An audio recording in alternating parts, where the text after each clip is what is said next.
Hello my dear students ई video रे आमे देखिबा जातीय भोटर दिवस उपलक्षे विभिन्न स्कूल कॉलेज ब्लॉक स्तर रे हो बा जिला स्तर रे हो विभिन्न प्रकार एसी डिबेट प्रतियोगिता होय थाए।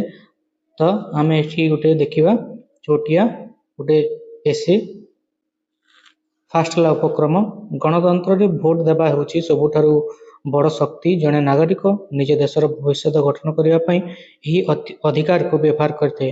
प्रति वर्ष जनवरी 25 तारिख को भारत रे जातीय भोटर दिवस भावे पालन करा जाए। एही दिवस रो मुख्य लक्ष्य होची नूतन भोटर माननको पंजीकृत करिबा एवं सेमाननको निजर गणतांत्रिक अधिकार विषय सचेतन करिबा।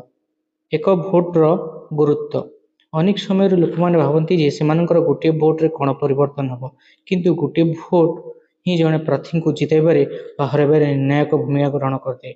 हमर भोट होची हमर स्वर। जेतेबेले आमे भोट दउ आमे एपरि जने प्रतिनिधि को बाछु जे शिक्षा स्वास्थ्य एवं देशर विकास पई कार्य करिवो। भोट एक पवित्र कर्तव्य। मु निश्चित भाव भोट देवी। यह केवल एक नारा नुहे बरम प्रत्येक दायित्ववान नागरिकंकर एक संकल्प। यह आमर सही पूर्वपुरुष मानक प्रति सम्मान जीवन आमको यही अधिकार देवा पई संग्राम करथिले।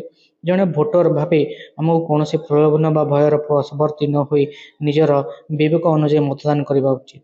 2024 रो भोटरଙ୍କ भूमिका 2024 मसियारे मध्य भारतर गणतंत्र को सुदृढ़ करबा पई युवपीढ़ीଙ୍କ योगदान अत्यंत आवश्यक।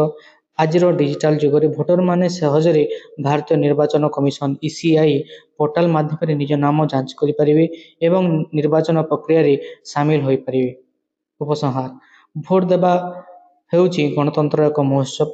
भोट भली किछि नाही कारण यह गरीब और धनी समस्त को समान अधिकार देते। तेणु आसंतु आमे समस्त संकल्प करिबा जे आमे निज भोट देबा एवं अन्य मान को मध्य भोट देबा पई उत्साहित करिबा। यह द्वारा ही आम देशर गणतंत्र अमर और सुदृढ़ होई परिबो। एटा थिला एक एसी।